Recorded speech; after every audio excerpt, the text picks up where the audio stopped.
नशेखोरीच्या विरोधात कडक कारवाया करण्यासाठी उपाययोजना सुरू आहेत. तसेच सार्वजनिक सणांमध्ये जबरदस्तीने वर्गणी गोळा करणाऱ्यांच्यावर कारवाई होणार आहे. रेकॉर्डवरील गुन्हेगारांच्यावर प्रतिबंधात्मक कारवाई केली जाणार आहे. ही माहिती सांगली जिल्ह्याच्या अप्पर पोलीस अधीक्षक कल्पना बारवकर यांनी दिली आहे. मिरजेतील महात्मा गांधी चौक पोलीस ठाण्यामध्ये आयोजित करण्यात आलेल्या शांतता कमिटीच्या बैठकीनंतर अप्पर पोलीस अधीक्षक कल्पना बारवकर बोलत होत्या. शहरातील ब्लॅक स्पॉटवर कारवाई करण्यासाठी निर्भया आणि दामिनी पथक कार्यान्वित आहे. तसेच अवैध धंदे आणि नशेखोरी विरुद्ध कारवाई करण्यासाठी प्रत्येक पोलीस स्टेशनमध्ये विशेष पथक तयार केली जाणार आहे. अशी माहिती ही अप्पर पोलीस अधीक्षक कल्पना बारवकर यांनी दिली. महात्मा गांधी पोलीस ठाण्यामध्ये आयोजित करण्यात आलेल्या शांतता कमिटीच्या बैठकीमध्ये विविध क्षेत्रातील मान्यवरांनी शहरातील प्रश्न समस्या उपाययोजनांच्या बाबत आपली मते मांडली आहेत. यावेळी मिरजेचे उपाधीक्षक अजय कोकाटे, महात्मा गांधी पोलीस ठाण्याचे प्रभारी संदीप शिंदे, आरपीआय जिल्हा सरचिटणीस Abhijit Athawale, Prabhakar Naik, Gajendra Kalloli, doctor Ravikant Patil, doctor Rajesh Gosavi, doctor Deepali Jadhav, Prajyot Kamble, Rakesh Kolikar, Narendra Mohite, Mahesh Bhosale, Vijay Ballari, Akbar Sayyad, Dilawar Buzurg, Gaus Nurani, Raju Dayal, Satish Chikhalgar, Avinash Shetty यांच्यासह सामाजिक कार्यकर्ते, डॉक्टर, राजकीय पदाधिकारी उपस्थित होते. पोलीस स्टेशनला इन्स्पेक्शनच्या कामासाठी आम्ही आलो होतो आणि त्या दरम्यान आपण शांतता कमिटीची मीटिंग पण घेतलेली आहे.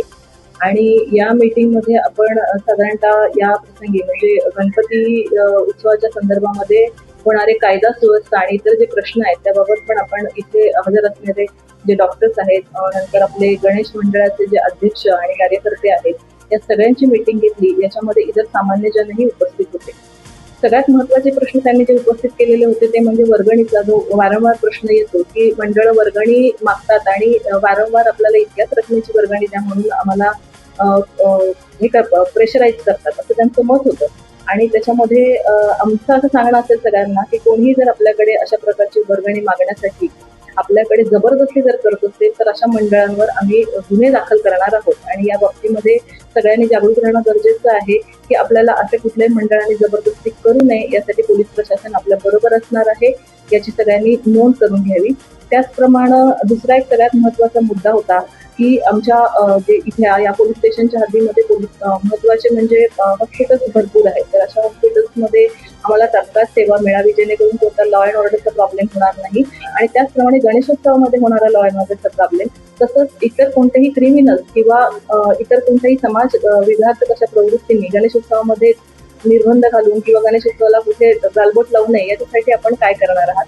तर सगळ्यात पहिल्यांदा की गणेशोत्सवाच्या संदर्भामध्ये आम्ही असं अनालिसिस केलेलं आहे की आपले जे आधीचे म्हणजे रेकॉर्डवरचे गुन्हेगार आहेत त्याचप्रमाणे जे आत्ता असे गुन्हेगार आहेत की आम्हाला असं वाटू शकतं की ते गणेशोत्सवामध्ये कुठलीही घटना अशी करू शकतील अनुचित की ज्याप्रमाणे लॉ अँड ऑर्डर तयार होईल किंवा लॉ अँड ऑर्डरची आम्हाला घटना फेस करावी लागेल. तर अशा बाबतीत आधीच आम्ही सगळे आरोपी लिस्ट आउट केलेले आहेत आणि प्रतिबंधक कारवाई आम्ही त्यांच्यावर करणार आहोत. आणि त्याप्रमाणे आपला येणारा गणेशोत्सव आहे तो व्यवस्थित राहील यासाठी आम्ही संपूर्णपणे सगळ्याच पोलीस स्टेशनमध्ये ही कारवाई करून खात्री करून घेणार आहोत की कुठलाही अनुचित प्रकार कुठल्याही पोलीस स्टेशनमध्ये किंवा कुठल्याही गणपती मिरवणुकीमध्ये होणार नाही.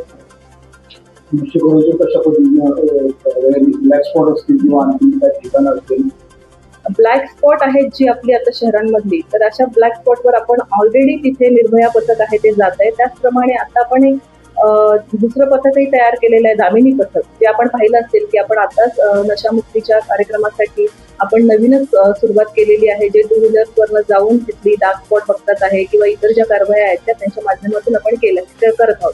त्याचप्रमाणे आपण प्रत्येक पोलीस स्टेशनला या कालावधीमध्ये विशेष पथकं नेमून आपण अवैध धंदे होणार नाहीत किंवा कुठल्याही प्रकारची अवैध नशा वगैरे करतात आहे ह्या प्रकरणांना आपण प्रतिबंध घालण्यासाठी आपण सगळ्यांना व्यवस्थितपणे सूचना दिलेल्या आहेत. आणि आपण एक कार्याची पद्धत ठेवलेली आहे, म्हणजे हे कार्यमुद्यम आपण प्रत्येक पोलीस स्टेशनचं होत आहे की कोणी किती कारवाया करतं आहे. आणि त्यामध्ये आपण मला असं वाटतं की प्रत्येक पोलीस स्टेशननी समाधानकारक कारवाई करत आहेत आणि किंबहुना आपल्या गणपती उत्सवाच्या पर्यंत ह्या अधिक वाढतील आणि आपला गणपती उत्सव सुव्यवस्थितपणे पार